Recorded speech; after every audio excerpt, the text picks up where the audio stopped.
Previously, the body's former owner lived a cruel life and died from a brutal beating. Now he wakes up, understands what happened, and when his old bully appears, he whispers he'll end him, realizing he can finally have fun in this world. And now to the next chapter. Time passes. The body lies motionless on the ground. The protagonist sits nearby, calm and unimpressed, studying the result of his hunt. To him, the man was insignificant. In his past life, someone like this would never have been worth the effort. Still, there was something he needed to confirm. He looks down and gives a command. An inventory window appears. As his eyes scan the screen, he notices something strange. This inventory does not work like the one he remembers. In the Murim online game, each item had its own fixed slot. Here, there is only one vast empty space. He tests it. His hand passes through the boundary and disappears inside. The space feels enormous, easily spanning hundreds of square meters. The realization settles in slowly. Then an idea forms. He places his hand on the body and issues another command. Store.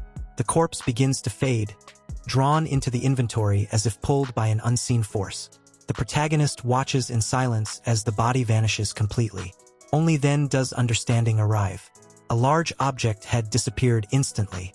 This tool would be useful, extremely useful, and he knows he will make good use of it. Another idea follows.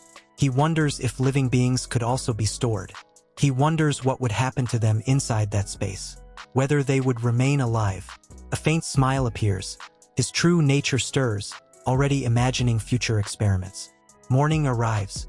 The protagonist stands quietly, watching two people nearby engaged in conversation. He studies them carefully.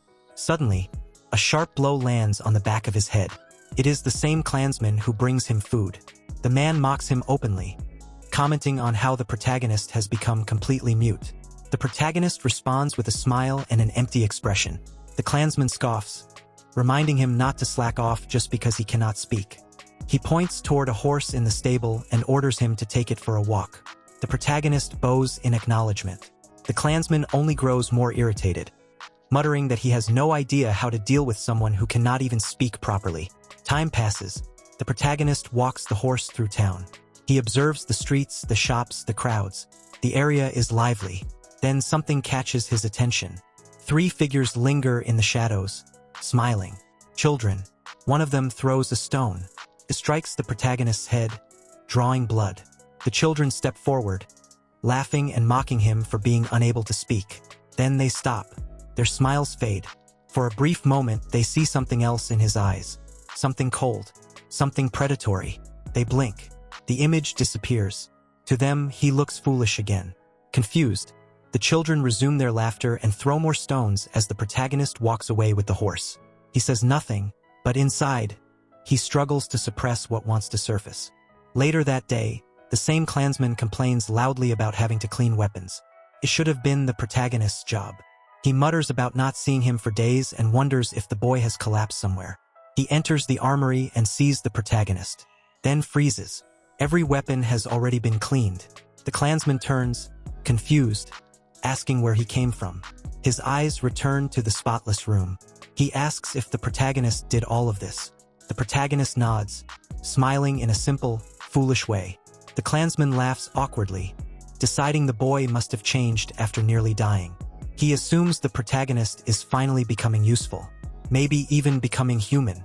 The protagonist reaches into his bag and gestures toward it. The clansman opens it. His eyes widen. Inside is money. Joy spreads across his face. He praises the protagonist for finally understanding how the world works. He pats him on the back and tells him to keep it up before walking away happily with the bag. The protagonist watches him go.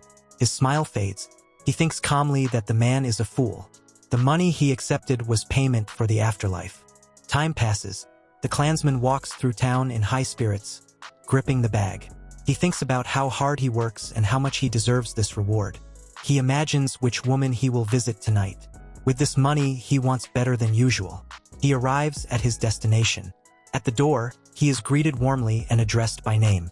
He asks for Chosian. The greeter hesitates, surprised by the request, and asks if he is sure. The clansman answers without hesitation. When questioned further, he reveals the money. The hesitation vanishes. He is welcomed inside and directed to wait upstairs. The clansman waits eagerly. A soft voice announces that someone is entering. A woman appears and introduces herself as Chosian. The clansman stares, overwhelmed by her beauty. He compares her to the woman he usually visits and finds there is no comparison. He invites her to sit. She pours him a drink. Leaning close, he smiles. He does not notice the small opening in the wall. He does not know he is being watched. Somewhere nearby, the protagonist locks onto his target. The hunt has begun. That's it for this chapter. I'll be covering each new chapter as it releases. Thanks for watching, and I'll see you in the next one.